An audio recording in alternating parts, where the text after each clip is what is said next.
La gravissima crisi in cui versa il carcere di Badua e Carros a Nuoro finisce questa mattina al centro di un comitato per l'ordine e la sicurezza pubblica presieduto dal prefetto di Nuoro Giancarlo Dionisi, a cui hanno preso parte i rappresentanti delle istituzioni sul territorio, a partire dalla procuratrice della Repubblica di Nuoro Patrizia Castaldini e della direttrice del carcere nuorese Patrizia Incollu.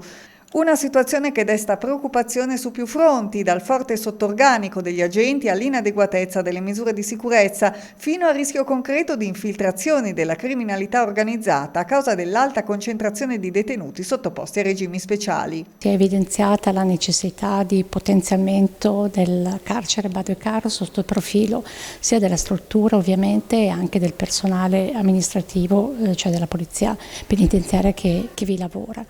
È una necessità che deriva appunto dall'attività che sappiamo che è stata svolta anche di indagine. Il timore maggiore e concreto è proprio quello di un inquinamento inedito del substrato criminale sardo da parte della criminalità organizzata, che sta già muovendosi con disinvoltura nel tessuto economico locale, a partire dagli acquisti di immobili nelle aste giudiziarie. Questo pericolo è purtroppo evidente, ce lo ha ricordato il procuratore generale Luigi Patronaggio quando dice appunto che le criticità delle carceri sarde e soprattutto quella criticità di Badua e Carros possono favorire appunto i contatti tra i detenuti della criminalità organizzata con la malavita sarda e quindi aprire, diciamo così, il territorio alle infiltrazioni soprattutto economiche di una criminalità organizzata che spara sempre di meno ma fa sempre più affari e quindi, diciamo così, il pericolo è che i proventi illeciti